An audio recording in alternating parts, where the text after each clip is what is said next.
Welcome back to the Northwestern Death Penalty Dynasty. We're here in the off season of our second season going into the third season. We finished 0-12 once again. I think I played the first 5 games, which we got blown out in all of them except FCS where we lost by like 1 point. So I just simmed the rest of the season. We got annihilated in every game, of course. We got fired, but through the power of video games, I brought back Elon Musk and we're going to run it back one more time. We should be much improved this year, especially since like all of our players were freshmen and sophomores, and we also got a pretty good recruiting class as well. We're about to look at that. Of course, we're only at number 110 out of like 126, which of course, if you just look at it, isn't very good, but we're only allowed to recruit 1 and 2 stars. There's 1 3-star because that's what the computer did. I'm going to cut them.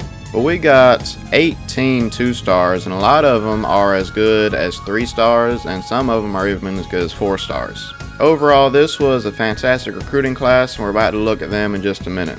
We did get 2 athletes who are both JUCO. We got 71 overall Chad Smith, who might play quarterback because he has some very good throwing stats. And we also got Stanford Wood. Not quite sure I'm going to play him yet, but I'll figure that out soon. We have quarterback Ernest Roth, who is only a 60 overall, but he could develop and eventually play in the next 2 or 3 years. We have running back Jesse Leonard, who's 61 overall and is already the fastest running back we have.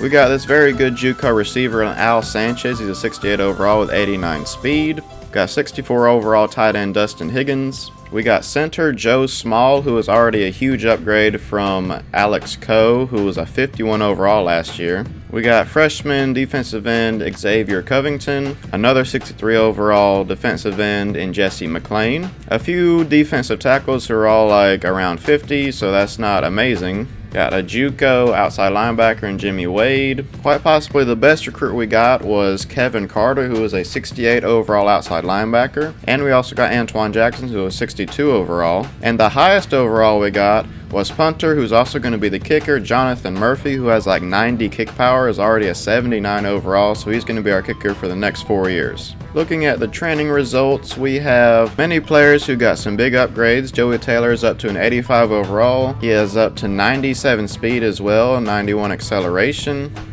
Sadly, he's a senior, so this will be his last year with us since he was a JUCO recruit. We have 10 players that are 70 overall or above, which of course is pretty great since our first year we had like no players that were above a 60. Jason Hayes is up to a 73 overall. His throwing stats are a 75 for throw power and a 73 for accuracy. Still not sure if he's going to start this year over our athlete that we recruited, Chad Smith. If not, then I will let him redshirt and he can start after Chad Smith leaves. For the depth chart in Season 3, I have made the decision to start Chad Smith at quarterback. He's a 72 overall junior because he is a JUCO. He's got 88 speed, 85 agility, 83 acceleration, and he also has 85 throw power, which is 10 more than Jason Hayes, and 77 accuracy, which is 4 more than Jason Hayes, so it was a pretty easy decision. I'm probably going to end up redshirting Jason, so that way he'll have 2 years left when Chad Smith leaves and have Ernest Roth be the backup for this year. And I am starting our JUCO recruit Stanford Wood at free safety. That is where he's the highest overall at an 80 overall. Sadly, he's only going to have 2 years, but he's going to be a very good safety for us in the meantime. And then, of course, I'm starting Jonathan Murphy at punter and kicker since he is much better than PJ Dunn. The schedule for this season, we're going to open up against FCS Northwest. We're going to get our revenge on them. I'm feeling very confident about this game. We are much improved. Hopefully we should get our first win of the series in that episode. Then we're going to travel to Hawaii to take on the Rainbow Warriors. Then of course our Big Ten schedule starts with Ohio State, Michigan State, Penn State, Minnesota. We're going to play at home versus Army. Then at number 2 Iowa, at Nebraska, home against Wisconsin, home against Notre Dame, and then finish off against our rivals Illinois. That's going to do it for today's episode. Hope you all enjoyed. Next episode, we will be playing FCS to start season number 3 in our Death Penalty Dynasty with Northwestern. I'm very excited for this season. We are steadily improving each year, and it's going to get easier and easier. If we can finally get our first win in this season, I'll be very hyped up. So stay tuned for next episode. Make sure to sub to the channel, like the video, and I'll see you in the next episode. I can tell you now, I've been feeling fine. I'm just